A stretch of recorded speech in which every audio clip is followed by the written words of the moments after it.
Assalamualaikum warahmatullahi wabarakatuh. Kembali lagi di channel Geovulkan. Oke, pada kesempatan kali ini kita akan membahas mengenai potensi persebaran sumber daya untuk penyediaan energi baru dan terbarukan, EBT, gitu ya.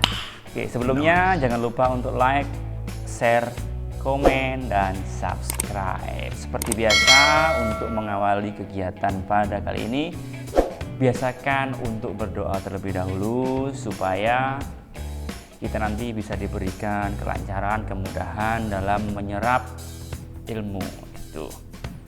Oke, langsung saja kita mulai. Yang pertama ya, jadi di Indonesia itu sebenarnya cukup banyak, bukan cukup banyak sih ya, jadi banyak banget ya energi terbarukan ya. Mulai dari tenaga panas bumi atau biasanya kita sebut geotermal, kemudian energi air, bioenergi, kemudian ada energi surya, energi angin hybrid, kemudian ada juga energi laut ya. Nah, yang pertama langsung saja kita bahas mengenai energi-energi itu tadi ya.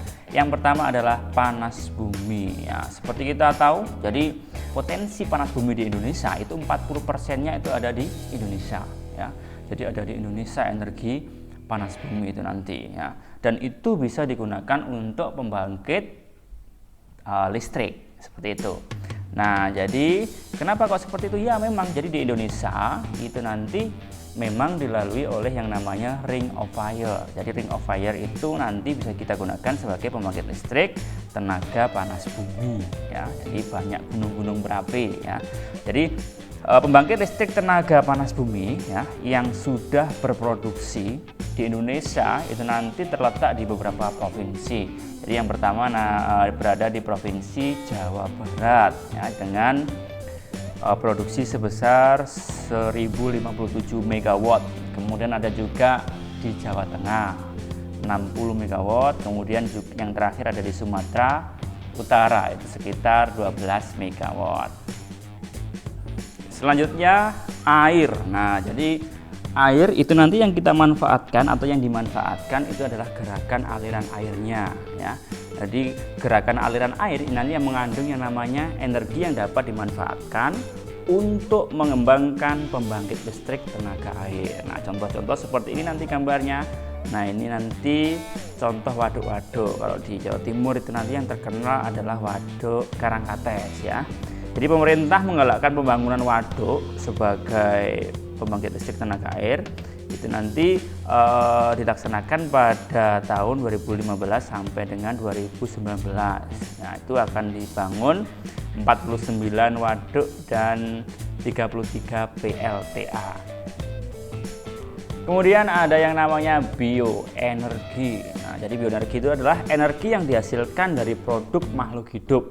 Nah, kemudian produk dari makhluk hidup ini dinamakan yang namanya biomasa.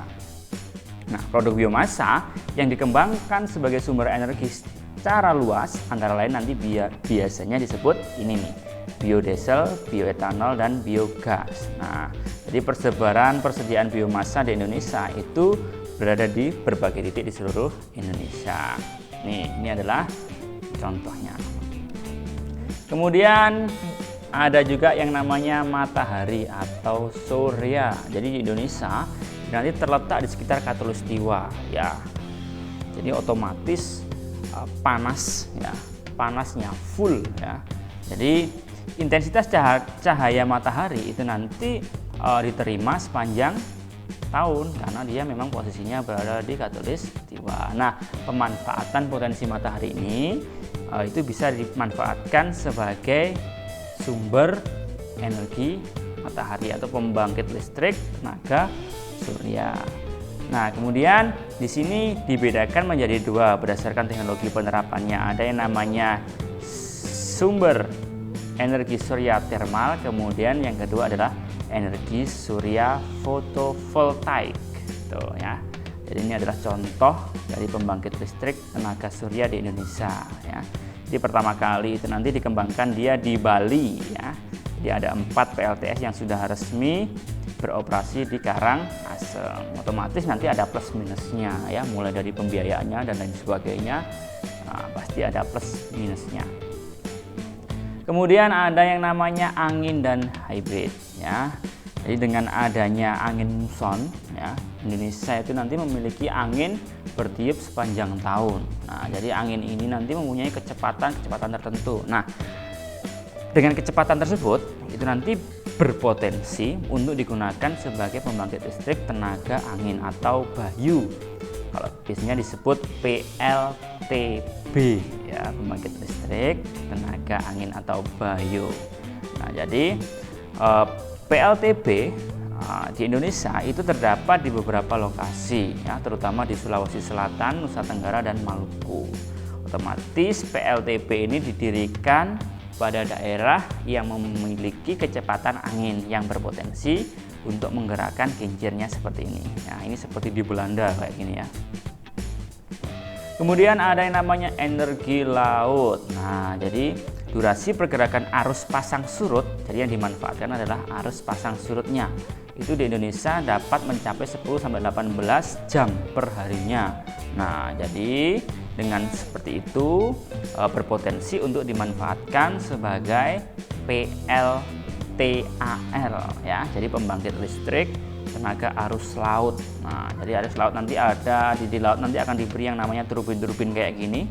Nah, nanti yang diterima adalah atau yang dibutuhkan adalah pasang surutnya nanti seperti itu.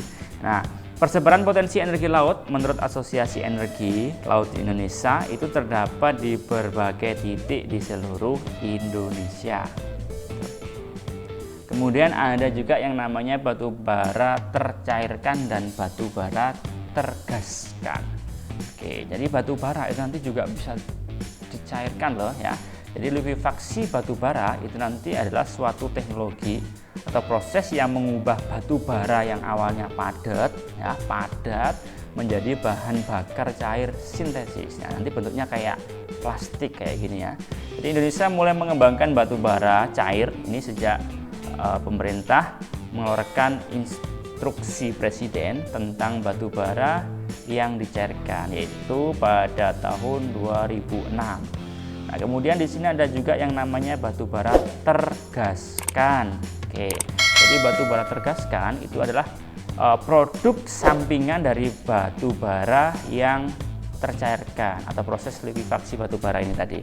Nah, jadi pada proses gasifikasi ya, gasifikasi batu bara, udara dan uap itu nanti ditambahkan pada batu bara mentah. Nah, kemudian dipanaskan sampai nanti suhunya tinggi. Nah, ini nanti yang dimanfaatkan.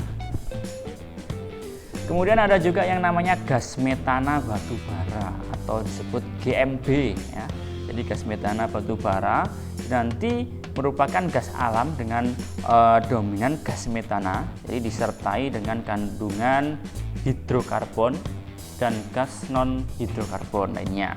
Jadi di dalam batu bara otomatis nanti potensi gas metana batu bara nanti paling banyak berada di Pulau Sumatera dan Pulau Kalimantan. Ya iyalah, karena di sana kan memang banyak yang namanya tumbuhan besar. Nah, kemudian proses fosilnya di sana juga. Kemudian di sana juga ada tambangnya, kan gitu. Oke, kemudian ada yang namanya nuklir. Nah, jadi energi nuklir itu ya, energi nuklir ya. Energi nuklir ini merupakan energi yang dihasilkan dengan cara mengendalikan reaksi nuklir ya, yang kemudian diubah menjadi energi panas lalu listrik. Jadi energi nuklir ini nanti dihasilkan dari reaksi fisi ketika inti atom membelah. Ini seperti di Jepang. Otomatis kalau kita menggunakan nuklir ya nggak boleh bocor, nanti bisa bahaya gitu. Kemudian ada yang namanya hidrogen. Jadi hidrogen itu adalah gas yang sangat mudah terbakar. Nah, ini merupakan unsur kimia yang paling ringan. Nah, selain itu keberadaan hidrogen di alam itu nanti cukup banyak. Jadi hidrogen dapat digunakan sebagai pembangkit listrik dengan bantuan perangkat elektrokimia yang mengubah energi kimia menjadi energi listrik. Jadi untuk pengelolaan hidrogen, untuk pengelolaan hidrogen nanti masih diperlukan studi lebih lanjut untuk menghasilkan sel hidrogen dengan harga yang ekonomis ya. Masih perlu adanya studi lebih lanjut. Baik teman-teman, itu tadi materi yang sudah kita bahas pada pertemuan kali ini ya. Mungkin nanti bisa dijadikan referensi ya. Jangan lupa juga untuk selalu tetap belajar meskipun di masa pandemi seperti ini. Oke. Jangan lupa juga untuk like, share, komen, dan subscribe. Sekian, terima kasih. Itu yang bisa disampaikan. Assalamualaikum warahmatullahi wabarakatuh. See you next time.